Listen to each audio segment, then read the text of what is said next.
I now have my photogram, and if I zoom in, first of all, I can see that there's some dust and scratches here, so let's talk about how to get rid of those. One way is you could try the clone stamp tool. There's actually a couple ways to do this. So I'm going to grab the clone stamp tool, and that's this one, not the pattern stamp tool. And if you option click, you see that it basically copies what you have and you move it over. And I'm going over this quickly because we've already covered this. So if I want to make my brush smaller, I hit the bracket keys to the right of the letter P, and I can get rid of pretty quickly all of these annoying dusts and scratches. You know, some of the stuff is on the actual photogram, but if you've got like an obvious scratch or just something that you feel should be cleaned up, this is what this is for. You know, make your image look nice. You can also try the spot healing brush tool.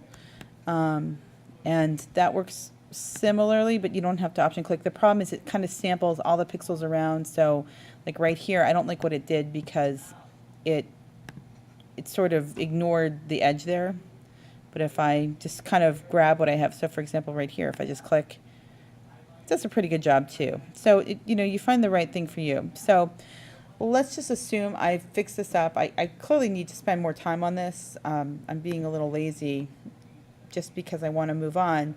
But typically, I mean, I've seen artists who spend, you know, hours sometimes fixing up a print. It depends on how obsessive compulsive you want to be. And also, you know, it's a craftsmanship issue. You know, make your image look good. Okay, so let's just assume that's good for now. I'm just scrolling around, zooming out. All right, you already know this, but quickly going over this again. So I'm going to add an adjustment layer. So click there, brightness, contrast, and when I do that, this shows up, my brightness contrast panel. Move this over a little bit so I can see all this at the same time. Okay. All right, this is not moving, so whatever. All right, so as you can see, I can adjust this. And I mean, to me, like, I just feel like this makes the image come to life in such an interesting way. There's definitely something going on down at the bottom, and we can talk about ways of cleaning that up later, but look at the before and after. There's just a no-brainer. And of course, I'm going to hit save. And when this comes up, it's going to give me the option of saving this as a PSD or a JPEG. Remember, if you save it as a PSD, it's going to preserve your layers. If you save this as a JPEG, it's going to flatten the whole thing down, and you won't have the adjustment layer to play around with anymore. So it really depends on what you want to do. I like to personally keep PSDs around, so I have that option. So I'm going to say OK. And I could do the same thing with the other photograms. So, well, this one's got tons of dust all over it. You know, and sometimes it's not that you have a dusty image. It's just, unfortunately, our lovely flatbed scanner, people put stuff on them that just gets, you know, schmutz in places where really it shouldn't belong. I always try. That's why, like, one of the reasons I always tell you guys to, like, keep, you know, crackers and what's everybody loves, Flaming Hot Cheetos and Doritos and things like that out of here. It's, you know, to avoid stuff like this. Let's try to keep our computer lab clean.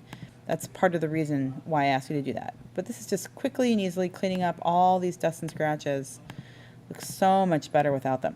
And then again, Apple minus, simple, grabbing the adjustment tool and brightness contrast. So that is really the second step for this is you're fixing up the images and you're making them look better, you know, and again, there's no like do it this way, there's no right or wrong here. You have to find what works best for you. Like, I don't want to go too far to the right because I'm losing all this detail, so maybe I'll adjust the contrast and bring the brightness up.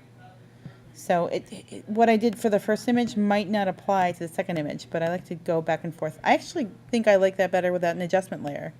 Now that I'm looking at it, I think I'll just leave that blank. And again, save.